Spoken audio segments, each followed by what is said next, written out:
This episode is sponsored by Jetstream Security. If you govern privacy or legal risk, you know the hardest AI question is who did what, with whose data, on what authority. Jetstream answers it. Every AI action attributable to an identity. Every output traceable to a purpose. See how at jetstream.security. The personal views expressed by our podcast guests are their own and are not legal advice or official statements by their organizations.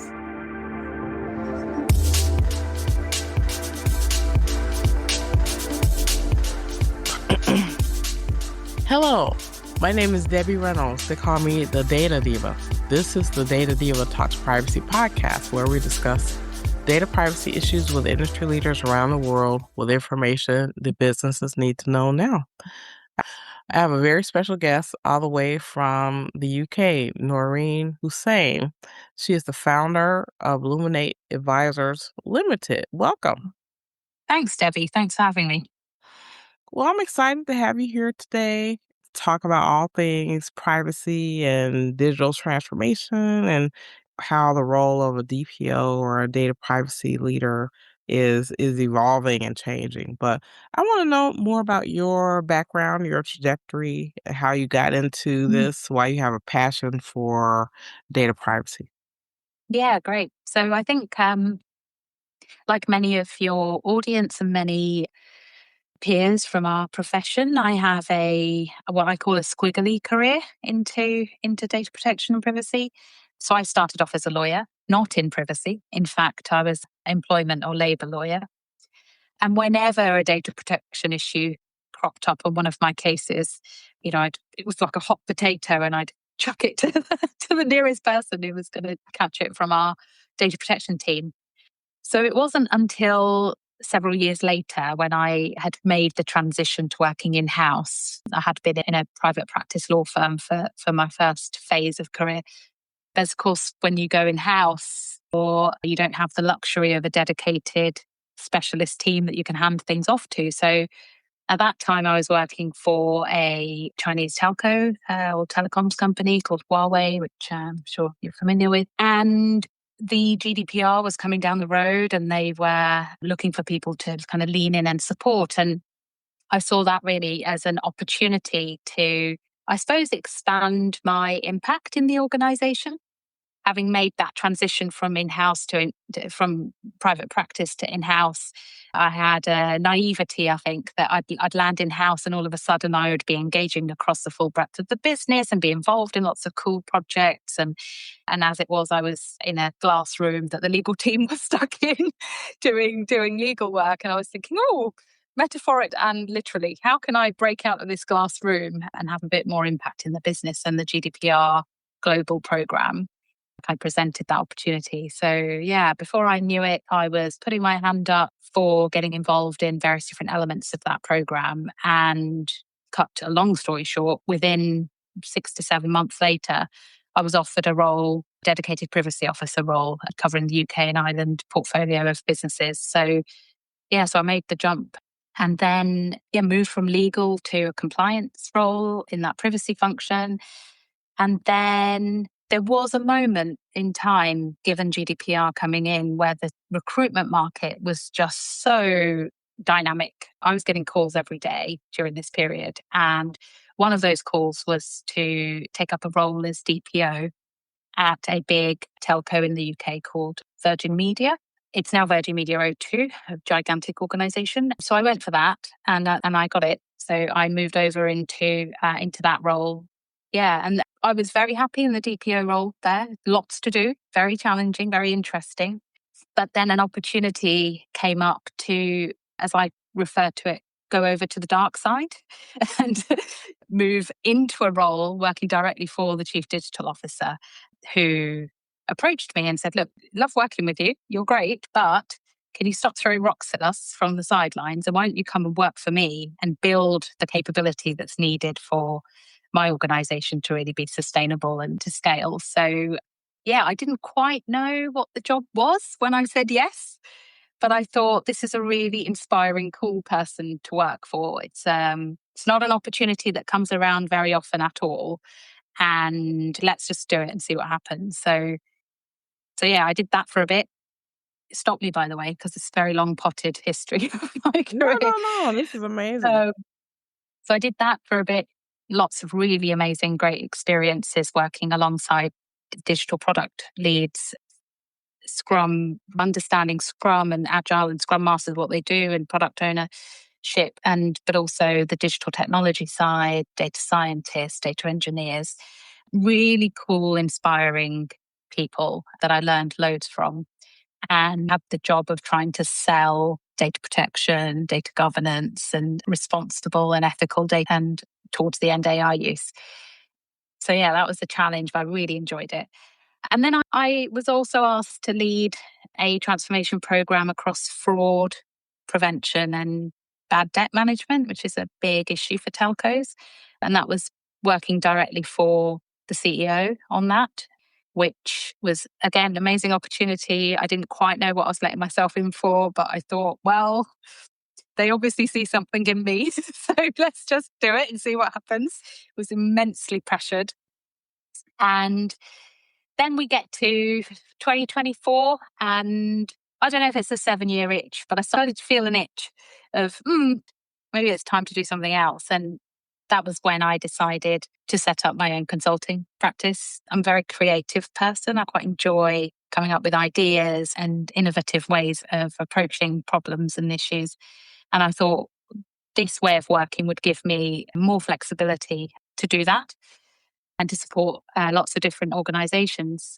But I have to say, one of the things I quickly realized when I've started working in this way for myself is how annoying I am, or must have been to work for, because I am constantly coming up with new ideas, but now I'm the person who has to execute them. So I just have to rein myself in and say, no, like just focus on these for now, and the other ideas can go in the backlog.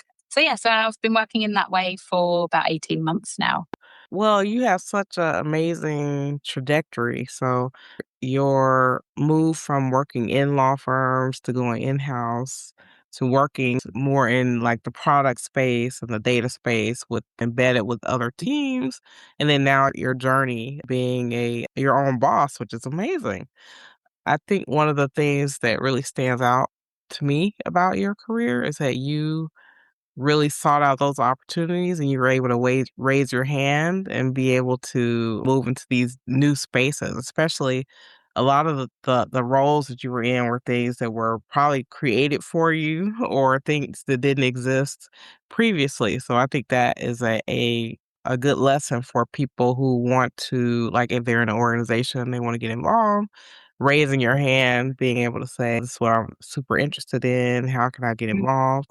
Especially this is such a hard the data privacy and data protection is a difficult issue. So, and it has many different angles. So, being able to raise your hand and being able to say, I can learn on the job, or I can, what are the skills that I have that are transferable to this Yeah. issue, which is amazing. Yeah. And I also think to kind of build on that, I feel very passionately about this. My teenage boys never hear the end of this life lesson that I'm continuously teaching them, which is not just raise your hand and make it known that you're interested and want to get involved, but also be curious and ask the questions that are in your mind and probably lots of other people's minds, but particularly in certain corporate contexts. And particularly for when you're in a subject matter expertise role, it can become difficult to put your hand up and say, I don't understand, or can you explain this to me? Or not necessarily in the meeting and in the discussion, but in the one to ones afterwards. I always found that approach led then to the conversations of, you're interesting because you say the things and ask the questions that many people in the room probably are thinking but are not saying. So I think, being curious, and I go back to my early conversations with the chief digital officer I ended up working for, it was because I was just peppering him with questions saying, help me understand. And he then saw in me, oh, she's quite curious and open-minded. So I'd encourage people in your audience to absolutely be really clear on what your skills are. And that's another, I'm going into different passion areas, but that's another, I feel very strongly and almost protective of our profession. It's such a hard job. Being a DPO or a DP leader in an organization, you're balancing so much. It's an art rather than a science. So much of it comes down to judgment, human relationships, navigating conflict, how to kind of align lots of different, so challenging and often done so elegantly that people don't even notice that it's being done.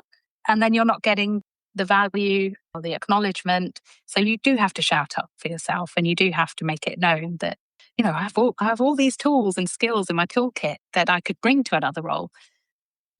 I want your thoughts about operationalizing privacy because I think I've seen people think that their role as a DPO or a data privacy leader is just saying, these are the rules.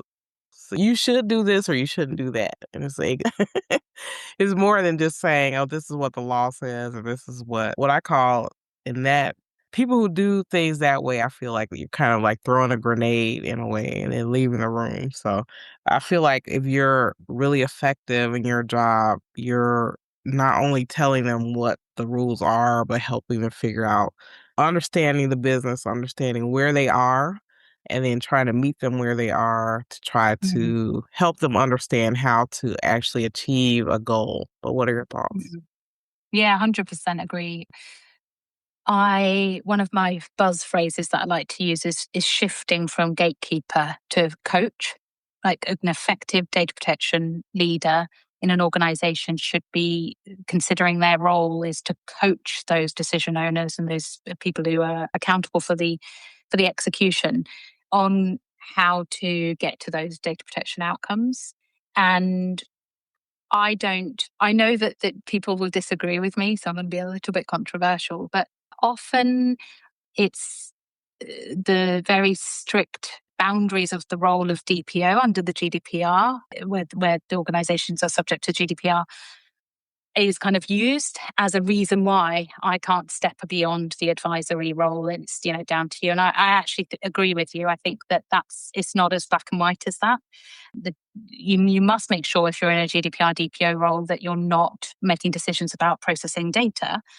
But I look at it the complete opposite view. It's implicit in your role to provide advice and guidance to the organization on how they can comply to get into that operational stuff. No, you can't own the process or the solution, but you can certainly play a very active leading role in the design of it.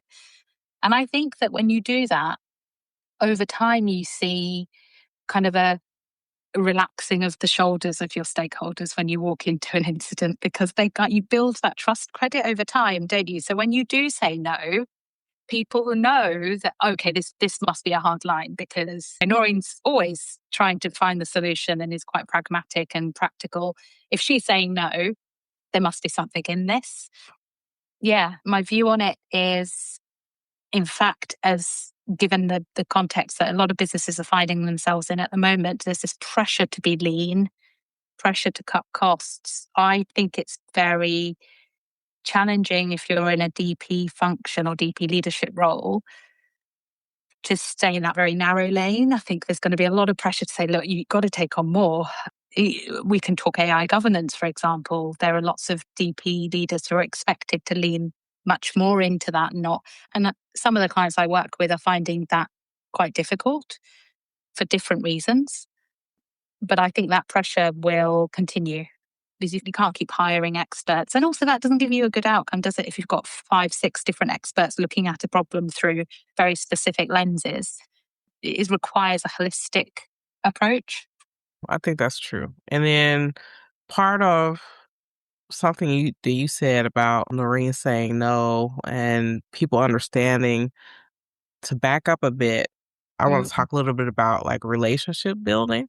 So I feel like people who are successful in these roles know how to build those. You have to build that relationship and that trust first before Yes. you start saying no. So Yes. that's Yes. very important, right? But what are Yeah. your thoughts? It's difficult for me because I'm just so curious. I remember being back at school many years ago, and our English teachers, as we kind of graduated high school, as you'd call it, secondary school here, gave us all a little gift, and it was the Mr. Men book series, and we each got a little either Mr. something or a Miss something. And mine was Little Miss Curious. And because I've always been the person that raises the hand and asks questions, and I think that that comes naturally to me. And I think that, as we discussed earlier, and it's not easy, and I don't want to suggest that it is easy. It does require a bit of courage. But as you do this more and more, it's like a muscle you exercise. It gets easier and easier. But I think kind of being the person that says, I really don't understand. Can you help me? So find the people in the organization who are your key. If we think about it as a jigsaw puzzle, who's got the key pieces of your jigsaw puzzle? You only have some of them. Who are those people? The people who own the data strategy, the data architects or the enterprise architects in the organization, people who own these days the AI strategy. Find those people and create that allyship or network of people who hold those other knowledge areas that where you need to understand and build your proficiency. And I think I've never had, in the time that I've done this, lots of different contexts in clients and in this role now, the moment you ask somebody, well, teach me about your world, it's always met with flattery. It is my experience. And I've never had anybody say, oh, I don't have time for this. I've always had that, oh, yes, I'd love to. You know, if you say to an architect, can you just help me understand the enterprise architecture, and give them a whiteboard and a pen? And, you know, that's the best thing to do all day long. So relationships are, I would put at the top of the list of, what would you call it? A skill, a competency, a capability. It should be front and center of your strategy, whichever role you're in, but definitely in a role like a data protection or privacy leadership role. And one thing I will share is, I was once, a few years ago, I was supposed to be on a call, project call, and I missed it. And I had to listen back to the recording. And actually it was the director of architecture at that company who was on the call with other people. And in that meeting, and I was playing it back and listening to it, he said, well, hang on a minute.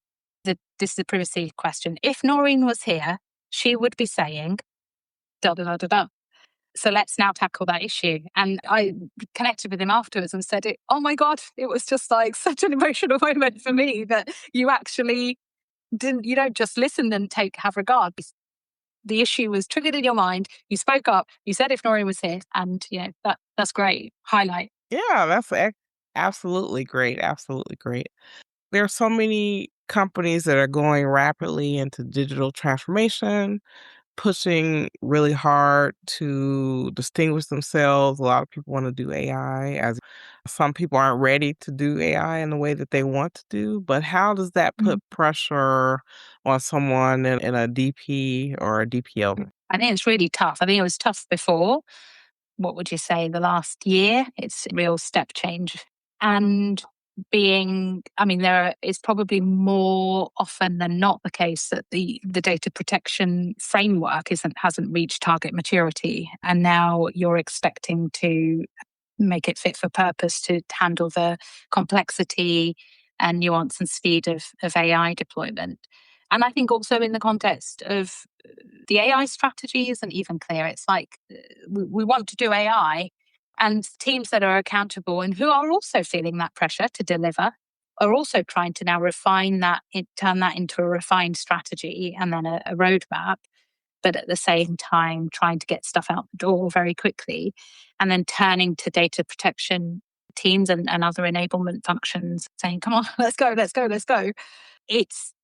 I really feel for the DPOs and the DP leads in that context, because everything in your body is saying, I need to do a proper risk assessment. I need to look at this rigorously. I need to put it through a DPIA potentially, but you can't. That approach is not going to work. And so what I feel, it's almost like a pressure to accelerate a shift in the role and in the culture and mindset, I think, of data protection teams to move towards we talk about a risk-based approach, but to truly live that risk-based approach, triage, have really clear guardrails and what fits into a low, medium, high. And then ultimately you need to take that. That's not your decision to make, is it? That's an input, but then you need to say, well, one of the requirements for us to work in this more agile and trading speed for control is we need the board, or we need the relevant executive accountable owners to understand what the risk that we're accepting here. And I'm not sure, maybe your experience is different, Debbie, but I don't think on the whole we are equipped as a profession to have that type of trade-off conversation with leadership. We just take the pressure, we moan in our own teams and in our own heads, like, oh, this isn't fair. Actually, we need to take that conversation to those people and say, well, fine, we can do it this way. We can move faster. We can have some more, but you need to understand what you're getting into, and you need to, the right person needs to sign that off. So I'm glad you brought this up because this comes up a lot in conversations with people.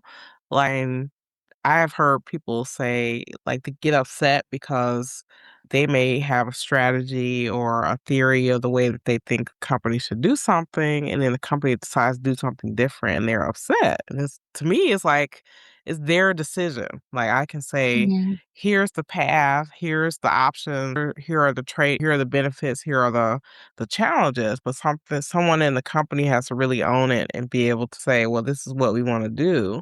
And then my Mm. job is to support them in how they do whatever that thing is that they decide. So I'm not the decision maker. I'm a person really painting the picture and letting them see what the trade-offs are. So I totally agree with that. What do you think? Yeah. I'm the same. And I think that, so a couple of thoughts as you were talking there. One is a bit abstract.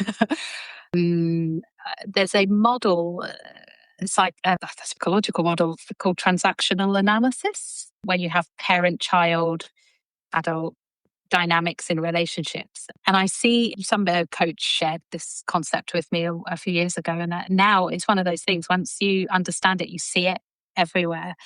And I think that often when you're in an advisory function, such as data protection in an organization, it's very easy to fall into the parent-child dynamic, where in certain situations you take the parent role and they don't know what they do. They wouldn't be able to make that decision. And then sometimes it flips and you're the child being kind of told what to do, what not to do by a stakeholder.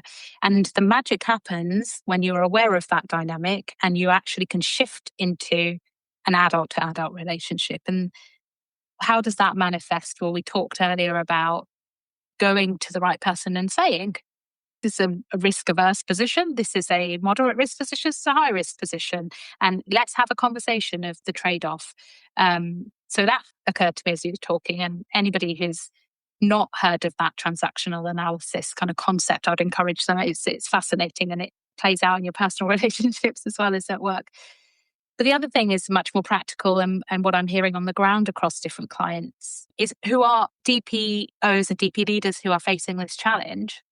And the phrase and it was interesting because two different organizations both use the same phrase, whereas we're trying to move towards an empowerment model rather than an expert-led model within the organizations.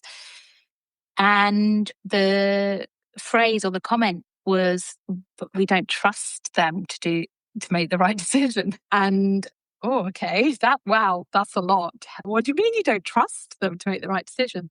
So I think it comes back to relationships as well, doesn't it? That you've got to really get under the psychology of why don't you trust them, and actually an acknowledgement of, but you only have part of the jigsaw pieces. This person who's making the decision, who might be the product owner, the commercial lead, whoever it is in the organization, they've got your pieces, but they've got this huge jigsaw puzzle that is full of all the things they need to be thinking about to make that decision.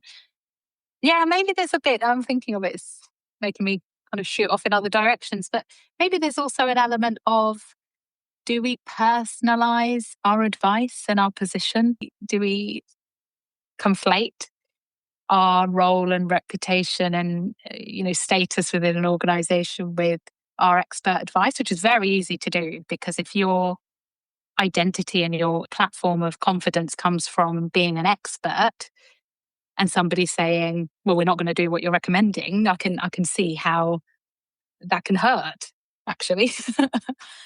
But I think the key is not to take it personally, Yes. right? Because I think for me, and I'm sure you know this better than anyone, is that just like you said, everyone in the organization has their own little jigsaw puzzle that they're working on. And so there are competing things that are happening within the organization that they have to balance, and they have to figure out what makes the most sense for them. And then how risk averse are they as an Mm. organization, right? Because at the end of the day, they have to own what they choose. So being able to understand what those for me, being able to communicate what those benefits are, what those risks are is really key because they have to choose a path. And then whatever happens on that path, it can't be like, oh, Noreen didn't tell me that if we chose this Yes, indeed. option, that this Mm. thing would happen. So being able to Mm. make clear what those things are is very important. And I think I would also say, and it's back to building credibility as well with your stakeholder group, is when you're communicating those risks and also benefits, but mostly on the risk side with what we do, I always start with that business or that project's objectives. What are their goals? What are they trying to achieve? And then are there, and not always the case, doesn't always work, but are there any easy direct links between good privacy outcomes and their goals? Because that's the strongest, they then sit up and listen. Take marketing, anything that relies on optimizing your addressable base in terms of being able to send marketing communications. Well, if you create a really good, transparent privacy experience, that's going to help your users feel more confident and giving their consent or not objecting. I think framing the benefits using language and in the context that makes sense to them and they can relate to, I think is a really useful starting point. I think that's true. I think that's true. Oh my gosh. Well, if it were the world according to you, Noreen, and we did everything you said, what would be your wish for privacy or data protection anywhere in the world, whether that be regulation, human behavior, or technology? Wow, that's a big question. Well, I'm ever the optimist. And despite some really challenging conditions that we're living through at the moment, geopolitically and otherwise, I'm feeling quite positive. I think that pace and acceleration and possibility that AI brings and the experience that we've gone through with social media and what happens when you don't proactively regulate social media, I think there's an awakening of ethics as not being something that is just some abstract concept and yeah, of course we'll do the right thing. I think it's going to be front and center. And you can see it already maybe I'm in an echo chamber, so I'm seeing it a lot, but in conversations I'm having with clients, talking about the role of the human in the skills and the magic that happens when you have a human do something compared to a machine. Like those conversations are happening in practical settings in organizations and linking back to the core fundamental principles of data protection, which is fundamental rights, protection of our human agency and control over our lives in every dimension perspective. I think our profession, unfortunately, became a box ticking exercise. It became death by DPIA as a process. And I gave a training to a new client a few weeks ago. It was my first session with them. And I thought, right, I want to start this relationship with them thinking differently, with them thinking, oh, this is not what we thought data protection was about. And it was all about human rights. We just had a conversation about human rights and the origin story of data protection and GDPR, especially in the European context. And then we related it to things that are happening today in the world. And it was a very engaging conversation. And I honestly think that, I studied law at university and one of my modules was human rights law. And when I did it, I did not think at all that I would, however many years later, be talking about this stuff now. But I do think that I wouldn't say everybody is sold on it. The commercial people are there to make money, but I think that there's much more of an active conversation around ethics and the role of humans, the societal impact of some of the decisions that we might be making today. And one other thing that's occurred to me as we've been talking is how often I have said my first career was in legal practice and employment law. So I have quite an extensive network of HR directors and people working in HR. And I'm quite surprised that the conversation isn't as, because for me, AI strategy for an organization and the execution of that strategy, HR should be front and center of designing the organization, equipping the people in the organization to really, I mean, it's going to be profound change for everybody. And there's not that much conversation going on. So again, it may be go and have a conversation with your people lead, people director, and say, what are we doing from how this, when the rubber hits the road, the impact it's going to have on our people? And can I get involved? Now, you might not think, well, do I need to get involved? I'm the data protection lead. Get involved, have conversations at that level, because it gives you that helicopter view to then say, okay, you care about that and you care about that. Well, actually, data protection and what we're trying to achieve, it supports you, or you can support us.